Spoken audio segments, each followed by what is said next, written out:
നമസ്കാരം. കേരളത്തിൽ ഇപ്പം വെസ്റ്റ് നൈൽ ഫീവർ എന്ന് പറഞ്ഞ പുതിയൊരു അസുഖം റിപ്പോർട്ട് ചെയ്തിട്ടുണ്ട്. പുതിയ അസുഖമല്ല, ശരിക്കും ഇതെന്ന് പറയുന്നത് വെസ്റ്റ് നൈൽ എന്ന് പറയുന്ന ഉഗാണ്ടയിലെ ഒരു സ്ഥലത്ത് 1937 ഡിറ്റക്ട് ചെയ്തൊരു അസുഖമാണ്. അതുകൊണ്ടാണ് ആ പേര് കൊടുത്തിരിക്കുന്നത്.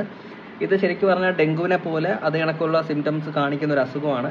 പേടിക്കാനായിട്ടൊന്നുമില്ല. നിപ്പ പോലെ അത്ര വലിയ ഡേഞ്ചറസ് ആയിട്ടൊരു അസുഖമല്ല. പക്ഷേ നമ്മൾ ശ്രദ്ധിക്കേണ്ട കാര്യങ്ങളുണ്ട്. എല്ലാവർക്കും ഇതിന് സിംറ്റം വരണം നിർബന്ധമില്ല. സിംറ്റമാറ്റിക് ആയിട്ട് പോവും. സോ ഇതിന് കാണിക്കുന്ന സിംറ്റംസ് എന്ന് പറഞ്ഞാൽ ഫീവർ ഉണ്ടായിരിക്കും, വൊമിറ്റിംഗ് അല്ലെങ്കിൽ ഹെഡ് ഏക്ക് അല്ലെങ്കിൽ ഡയറി കണക്കുള്ള അങ്ങനെയുള്ള കുഴപ്പങ്ങളൊക്കെയാണ് ആദ്യം കാണിക്കുന്നത്. അതുമല്ല, ഇപ്പം ന്യൂറോളജിക്കൽ കണ്ടീഷൻ ഉള്ളവർക്ക് ഇത് കുറച്ച് പ്രശ്നമാണ്. കാരണം ഇത് നമ്മളെ നെർവസ് സിസ്റ്റത്തെ കുറച്ച് ബാധിക്കുന്നുണ്ട്. ഇപ്പോൾ എൻസെഫലൈറ്റിസ്, നെക്ക് സ്റ്റിഫ്നെസ് അല്ലെങ്കിൽ അങ്ങനെയുള്ള രീതിയിലുള്ള മെൻ്റൽ കൺഫ്യൂഷൻ, ആ രീതിയിലുള്ള കുറച്ച് സിംറ്റംസ് കാണിക്കുന്നുണ്ട്. സോ അത് വളരെ ചെറിയ പെർസെൻറ്റേജ് മാത്രമേ അത് ഉണ്ടാവത്തുള്ളൂ. ട്രീറ്റ്മെൻറ്റ് എന്ന് പറയുന്നത് മെയിൻ സ്ട്രീം ആയിട്ടെന്ന് പറഞ്ഞു കഴിഞ്ഞാൽ സാധാരണ വിത്തൗട്ട് ട്രീറ്റ്മെൻറ്റ് റിക്കവറായി പോകും. ഒരു 1 to 2 വീക്സ് മതി. പിന്നെ ട്രീറ്റ്മെൻറ്റ് എന്ന് പറയുന്നത് സിംറ്റമാറ്റിക് ആയിട്ടായിരിക്കും. അത് ആൾക്കാർ എന്ത് കാണിക്കുന്നു ആ രീതിയിലുള്ള ട്രീറ്റ്മെൻറ്റ് ആയിരിക്കും അതിന് കൊടുക്കുന്നത്. ടെസ്റ്റിംഗ് എന്ന് പറഞ്ഞാൽ PCR ടെസ്റ്റിംഗ് ഉണ്ട്, പിന്നെ സെറോളജി ഉണ്ട്. ഇപ്പോൾ ബ്ലഡിലുള്ള ആൻറ്റിജൻ ആൻറ്റിബോഡിയുള്ള നമ്മൾ ആ രീതിയിൽ ഇതിനെ ഡിറ്റക്ട് ചെയ്യാൻ പറ്റുന്നുണ്ട്.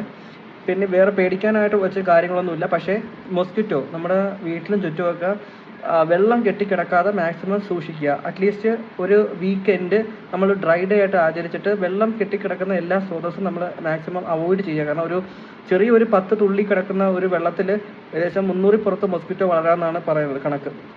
സോ അങ്ങനെയുള്ള വാട്ടർ സ്രോതസ്സുകളൊക്കെ നമ്മൾ അവോയ്ഡ് ചെയ്യുക. ഇനി അങ്ങോട്ട് മഴക്കാലം വരികയാണ്. അതുകൊണ്ട് വളരെ ശ്രദ്ധിച്ച് മുന്നോട്ട് പോവുക. അത്ര പാനിക്കാവേണ്ട അസുഖമൊന്നുമല്ല വെസ്റ്റ് നൈൽ ഫീവർ എന്ന് പറയുന്നത്. പക്ഷേ ശ്രദ്ധിച്ചു കഴിഞ്ഞാൽ എല്ലാവർക്കും നല്ലതായിരിക്കും. Thank you so much.